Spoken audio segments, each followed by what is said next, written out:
You are Locked On Astros Postcast, part of Locked On Sports Houston on the Locked On Podcast Network. Your team every day. Yes, you are living in a real moment right now where the Houston Astros have won back-to-back baseball games, baby. What a world we're living in. Welcome into the Locked On Astros Postcast here live on YouTube. Thank you for joining us tonight. If you are new to the page tonight, of course, hit the subscribe button. You can find this show anywhere that you get your podcast. Search for Locked On Astros. You will find this show and the Locked On Astros show. Those guys do a great job as well. So you get two great shows for nothing. And, of course, if you're listening there on the podcast, head over to YouTube, search Locked On Sports Houston, and you can find the YouTube page where you can hit subscribe. And I want to subscribe to more winning as an Astros fan. Don't you? They take their sweet time tonight, getting to that point where they're able to take a lead, but a 4-run eighth propels this club to the 5-2 win that they absolutely needed. 14-24 now on the season. Chip away at it. That's the only thing that you can do. I might not believe still, right now, in this moment, that this will be a baseball team that's going to be a postseason team. That's okay. I don't have to believe. I can be proven, they can prove to me that that's what they're going to do. But I would love for this to be the moment that we all look back on at some point and go, you know what?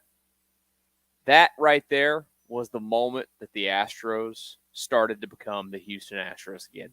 That eighth inning, where they scored 4 runs off of Detroit, was the moment that they figured it out. Plain and simple. One can dream, right? I try to tell myself that every single day. I loved a lot of the things from the baseball game today. We have a lot to get to about this baseball game because, well, I mean, you got to win. But the bat's doing something late and getting a little bit clutch. Now, look, early in the game, they reverted to a little bit of typical Astros fashion of going out there and missing some opportunities and probably leaving too many guys on base. I mean, look, Casey Mize this season for the Tigers, he's been god-awful against right-handed hitters. And you watched it tonight like I did.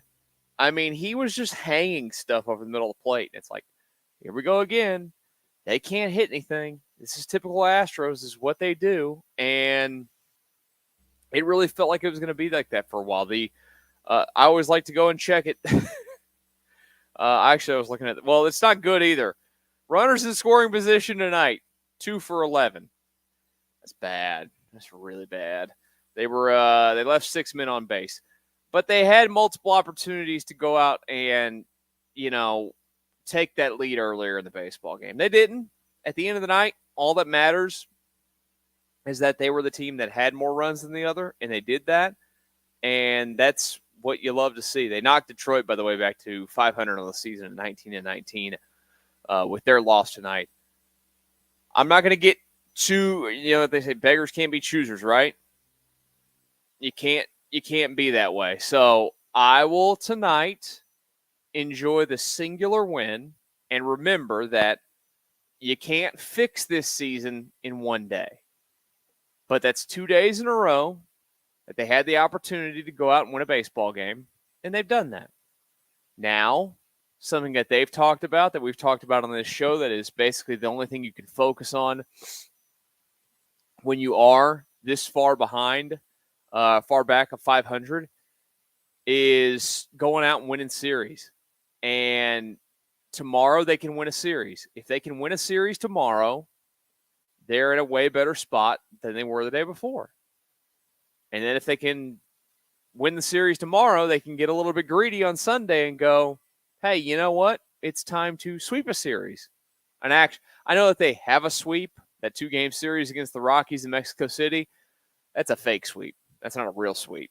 2-game series, those shouldn't count as sweeps, in my opinion. I know it technically is, but still, it does not feel like that's what that should be. But tonight when they needed to get clutch, they got clutch. Kyle Tucker, we're going to talk about him in a little while because it's our maybe like once a quarter Kyle Tucker check-in when it comes to paying him and getting a contract done. That would be nice. But how about, I think one of the better things that we've seen over the last couple of days has been Yordan Alvarez at the plate. And they need Yordan Alvarez, obviously, to be normal Yordan Alvarez. He's not been that guy, period.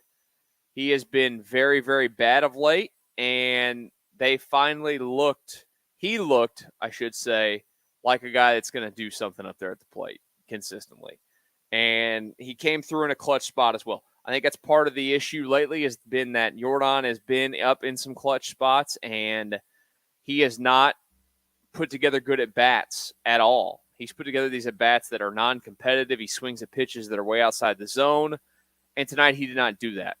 That was a big hit there to help, get this thing back and then eventually be able to take the lead like they were able to. But Yordan's a big hit. Kyle Tucker, as I mentioned. And let's go ahead and continue to give a round of applause to this man. Jeremy Peña has been unbelievable. And you know what? I'm going to talk about contract extensions later, and we'll kind of put that into the Jeremy Peña discussion as well because, I wouldn't be upset if you had him locked in a little bit longer than just free agency, but he's been unbelievable this year. For a guy that last year, not a single one of us wanted to watch him come to the plate at all. He could not hit the ball off the ground. His numbers weren't like overall as atrocious as you want to think they might have been, maybe, but he just was an automatic out basically every time that he went up there, especially in clutch spots. And as a rookie, he was one of those guys, and that was kind of the Astros way forever when you bring these guys up and they get into these spotlight moments that none of them back down. And his rookie season, we literally watched it. He went out there, he won an ALCS MVP, and he won a World Series MVP. And he had some of the biggest moments in both those series. He hit the home run in Yankee Stadium in Game 4, tie the baseball game back up at 3 early on after the Astros fell behind 3-0. In that World Series, he had the big home run off Syndergaard in the no-hitter game for Christian Javier and company there in the World Series. And those are the reasons why he really, not just those two singular moments, but those are the reasons why those big moments are why he won MVPs of each series. He is a very capable player. Is his hit tool ever going to be the same as Carlos Correa? Maybe not, but if he, look, is he going to hit 330? Was he at 338 right now, I believe? He's at 338. He's probably not going to hit 338 all year. But what if he hits 300? And he's shown me he's got the ability to hit the ball back off the ground again. And, just as good as it gets with Jeremy Peña. I was a big fan of it, like I know a lot of people were, that he got rid of all the movement at the plate that he was constantly doing, which was a problem because he wasn't quiet in the box. You got to be quiet in the box before you go ahead and load and do all those things. There was too much going on, and then it gets in your head and it becomes a problem, and he's been a completely different player this year. And there's a reason on top of course, Alex Bregman's been just horrific this season. Bregman did have a big hit tonight. Give him credit for that. We'll absolutely do that. Or he did have a hit tonight, I should say. He also drove in a run. But you know what? They found something with Jeremy Peña, and that's exactly what this baseball team needed, was Jeremy Peña to come back this season and play the baseball that he's had. He did have a moment in the field tonight, but he's overall played a really, really good shortstop, and he has also, done his thing at the plate way more than he did just a year ago, because he was one of the worst hitters in terms of not getting the ball off the ground at all last year in 2023. I had to think about what year it was for a second. They all kind of run together eventually, don't they? This is the year of 2024. It's not been a good year so far, but that's okay. Tonight, the Astros won. Maybe it could be the start of something new for this ball club. Plenty more to get into. Let's talk some Framber Valdez because he deserves some shine. The Astros need one of their aces of the staff, Framber Valdez, to pitch like he did tonight consistently? Was it a turning point? 2 out of 3 starts now for Framber Valdez since coming back from the injury. He's looked very good in 2 of those 3. Are you believing that maybe Framber is turning the tide a little bit compared to last season? And there's also an element of Framber that exists now, and it's the man behind the plate. And Joe Espada was lying through his teeth earlier today when he told us about why this guy's playing. Let's get to all that here in just a second. Right now, I want to tell you about Stitch Fix. You know what the saying is? Look good, feel good, play good, work good, whatever it is that you're going to do good. Well, Stitch Fix wants to make you look good. Easily upgrade your wardrobe this year with a professional stylist that helps you find new, on-trend favorites that will work for you. My stylist they always send just the right pieces. You know me. Look at me. I am definitely getting myself into the world of having the Stitch Fix stylist going on. Yeah, right now I'm wearing a cap and a t-shirt, but that's not me when I'm going out. I'm looking good. I got to look good next to my lady. And you might need to do that too. You might need to look good when you go to work. Wherever it is, Stitch Fix has got you hooked up, and they're going to take care of you. They understand your size, your style, your budget, whatever it is. They do all the shopping for you. What? Yeah, it's that fantastic. Style that makes you feel as good as you look. Get started today at stitchfix.com/MLB and get $20 off your first fix. That's stitchfix.com/MLB for $20 off. Stitchfix.com/MLB. Must redeem within 7 days of sign up. Locked On Astros Postcast here live on YouTube. Thank you again for joining us tonight. If you are new to our channel, well, again, welcome. But please hit the subscribe button while you're there. If you're watching this later on, please hit the subscribe button. If you're listening to this on podcast, go search for the Locked On Sports Houston page on YouTube and go hit the subscribe button. Give me that gift this weekend of hitting the subscribe button, and I will, in return, give you the gift of doing these shows every single night. Again, the Astros get the victory tonight over the Detroit Tigers. 5-2 is the final. Big night for the Astros bats late, and a big night for Framber Valdez. He had his one inning.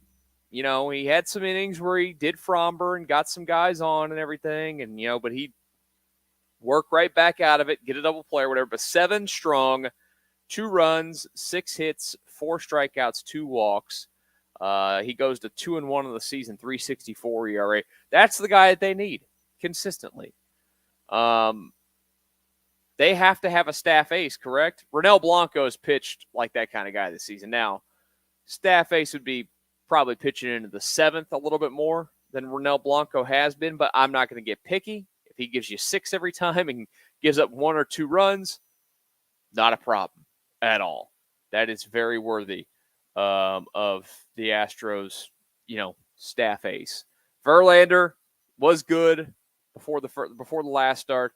Maybe as he eases back in, he'll continue to pick it up as well. He'll pitch in this Detroit series, which will always be fun because he gets to go back to the place that he started and hopefully have a good start in that one. Tomorrow, by the way, will be Christian Javier that goes in that one. Verlander goes on Sunday's game. But Framber was excellent. His breaking ball started to land as the game went on. I really thought tonight it was about his primary, his sinker, his cutter was working really well. He's trying to utilize the changeup. They're all trying to utilize the changeup. The changeup is the in vogue pitch in 2024 in baseball. It's like, oh my God, we forgot about the changeup. Everybody, quick, bring the changeup back. It's been there the whole time. What are you people doing, waiting around on this thing? Just use it. But they did use it tonight, did the Astros, and did Framber Valdez. He looked really good. His command looked really good.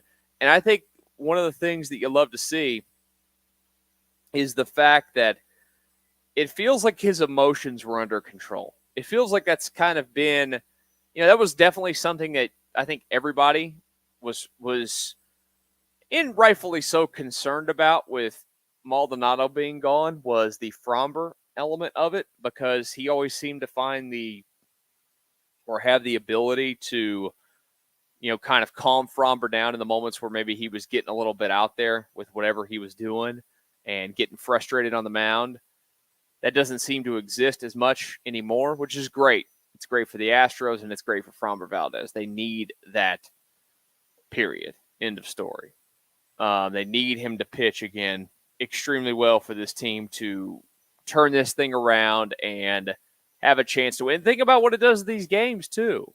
I mean, again, in a perfect world scenario, these guys pitch like they're capable of across the entire rotation with Framber, with Ronel Blanco, with Christian Javier, with Justin Verlander, and they go 6 or 7 every single time out. Then you're shortening your game every time, which Framber tonight hands it off to Brian Abreu, who comes out. Another scoreless outing. That was very, very good to see from Brian Abreu. Only allowed 1 on base, but found 3 strikeouts. And then Josh Hader as well. 2 consecutive days with a save. And this is a day after being used in a multi-inning facet against the Yankees to secure that win yesterday at Yankee Stadium. So that was good. You know that he's not going to be available tomorrow. You'll be hopeful Hader could be available for Sunday's baseball game. But if these guys, when I'm talking about the rotation, could pitch to their capabilities most times out, they're not going to be perfect every time out. And anybody that thinks that they will be is just absolutely fooling themselves. They're going to have bad starts like hitters have bad games at the plate. It's just how baseball works if you're new to baseball. But if they can do that, you shorten games, you don't wear out your bullpen. And when these guys pitch to their form, they're giving the team a chance to win every night. And thank goodness tonight, because it kind of did for a while. I felt like, maybe, just maybe, this team was going to screw around and not win this baseball game tonight. That, they were going to find a way to not score enough runs for a starter that went out there and did his thing and gave you every chance in the world to win said baseball game. It just, that's what's going to happen some nights. Sorry, I have my tiny chihuahua is in the room, and she's over here throwing a fit because she can't get under the blanket, and I'm trying to get her under the blanket as I'm doing the show. Don't you just love the things we do for dogs? They sit there and they watch the game with me tonight, and they can't leave my side. I've got 3 of them down here on the floor next to me. They're excited, though. They're happy that their dad is happy that the Astros won a baseball game again, and that's exactly what the Astros did tonight with Framber Valdez out there on the mound. But again, if they can have those guys pitch to those capabilities, it makes life a lot easier. Then it's just on the offense to go out there and find some sort of a way to not be terrible, because they honestly have been terrible. I mean, look, they were, again, 2 for 11 runners in scoring position tonight. That's horrendous. If they could just capitalize on 2 opportunities throughout the game where they did that, maybe they had the lead way earlier. It's a bigger lead, and they can hold on. And it's not so stressful. But you also see the effect of getting a lead and having a lead with some cushion.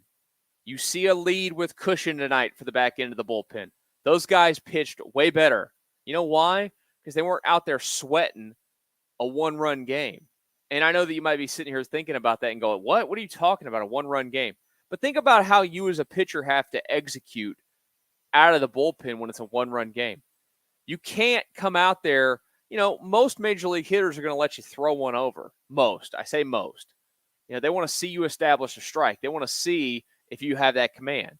So a lot of times you can come out and just rear back and just try and throw a fastball as hard as you can over the plate. Doesn't matter where it goes as long as it's a strike. But when you are holding a 1-run lead, you're coming out there and having to pitch to the corners immediately. You're coming out there and having to throw breaking balls immediately. Just from the mental psyche of these pitchers, tonight helps to not have to protect a 1-run lead. Yes, their job is to protect 1-run leads, and they should be good at it. I'm not trying to make any sort of excuse for them in those moments. But I'm just saying, think about the mental workload it probably took off tonight of these 2 guys that pitched, and Abreu and Hader, knowing, hey, I don't have to be perfect. Of course, they want to be perfect every time they go out, but they don't have to be. They can still win this baseball game if they go out there and give up a run. And neither of them did tonight. And that's big. And that's going to be on the offense to continue to find something to where they can do that consistently. Speaking of the offense, one guy that continues to absolutely just just destroy baseballs is Kyle Tucker. He has been unbelievable for the Astros this season. Let's talk about him and how he continues to get more and more expensive by the day in just a brief moment. But you know what? There is a beginning and an end to everything. Like a baseball game. Begins with new life, fun, exciting. The middle parts of it could be exciting. Even the end, very exciting like it was tonight. But there's also the end of it every single time, like there is with life. And having yourself covered for you and your loved ones with a life insurance policy is a big time deal. And the folks at Policygenius are going to get you taken care of and get you in a spot that's going to save you time and is convenient as it can get when it comes to having the right coverage when it comes to life insurance for you and your family. Look, like I said, it's going to come to an end for everyone at some point. You want to be prepared and have them ready if it is earlier than you are hopeful or expecting it to come. Being protected matters. Protecting those that you love with a life insurance policy is exactly why Policygenius is who you should be looking for. It's just unbelievable service, as I mentioned. They give you unbiased advice from licensed expert support teams. They have just absolutely no incentive to recommend one insurer over another, so you can trust their guidance every single time. They've got thousands of 5-star reviews on Google and Trustpilot from customers who found the best fit for their needs. Check life insurance off your to-do list in no time with Policygenius. Head to policygenius.com/lockedonmlb or click the link in the description to get your free life insurance quotes and see how much you could save. That's policygenius.com/lockedonmlb. Now let's speak about something that's going to be good coming up, which is Mother's Day. And guess what? Are you looking to get some things sent to mom and do it last second, whether it's flowers, whether it's something for her sweet tooth, whatever it is that mom is looking for? DoorDash has you covered. Get it delivered right to her door with DoorDash. What convenience, right?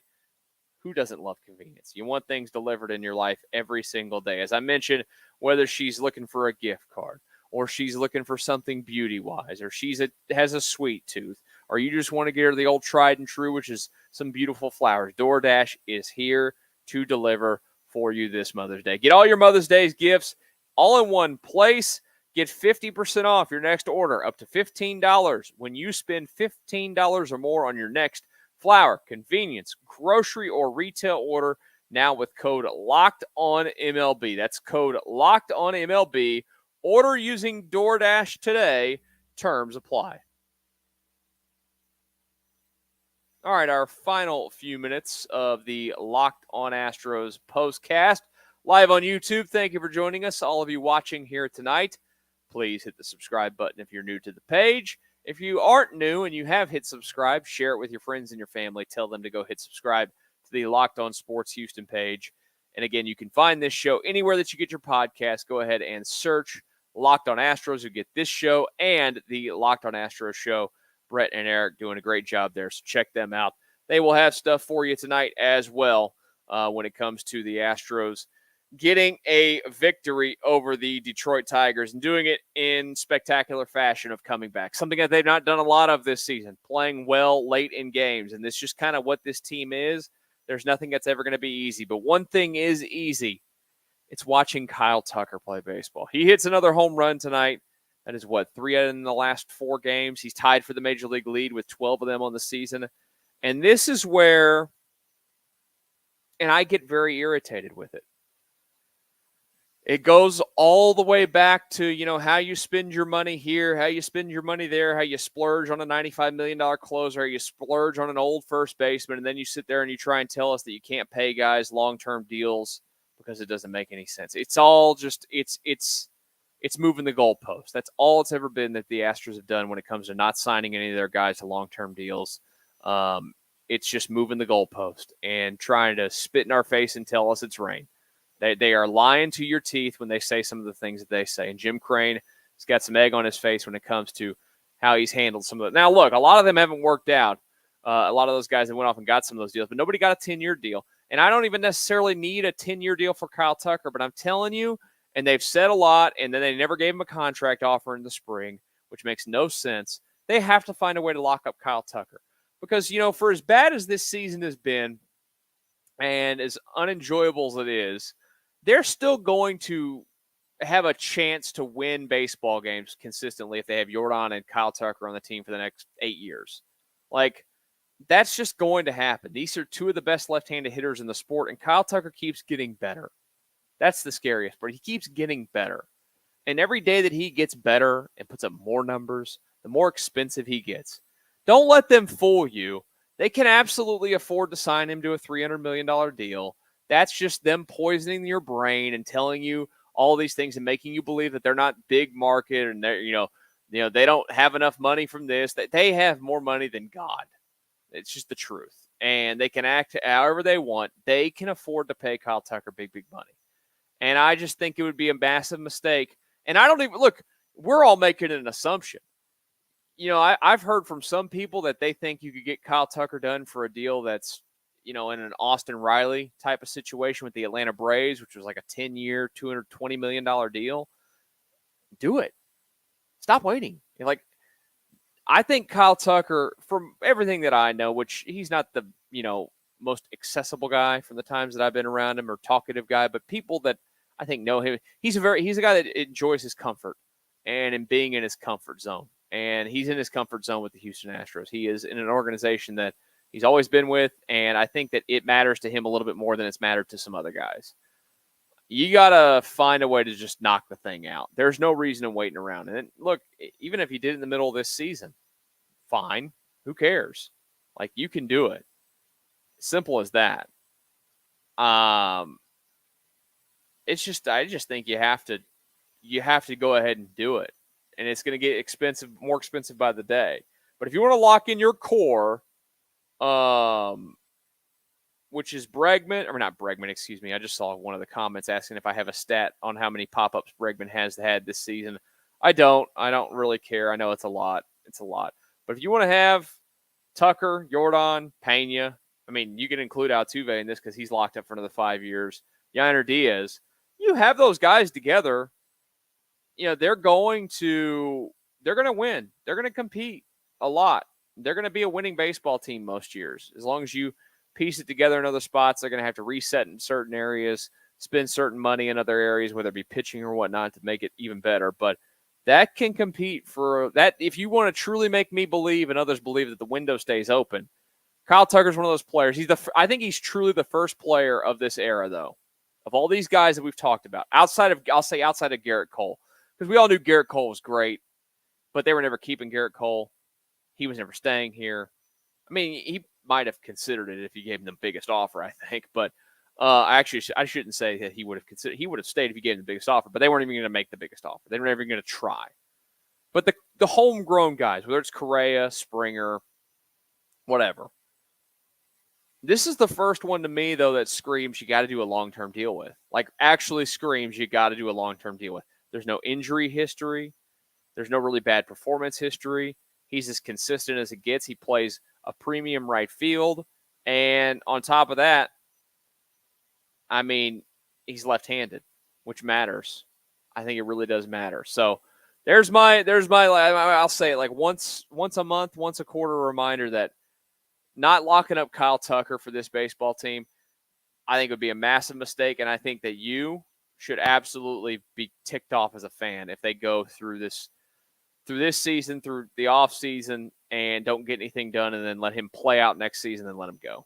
That'd be just downright asinine, in my opinion, if they pulled that off. So I don't want to completely leave you on a negative note of it could happen. I think that there's still a chance that it will happen, and I'm hopeful that they're going to get something done with him at some point, like I am that they're going to win another baseball game tomorrow night. Plain and simple. This team could make it 3 in a row for the second time, 3 wins in a row. How awesome would that be? They need it. They need it in the worst way. Again, tomorrow night, they're going to hand the ball to Christian Javier. He returns from the injured list. It'll be interesting to see what he's got out of it. Enjoy the rest of your Friday evening. Talk to you guys this weekend after Astros and Tigers on the Locked On Sports Houston page.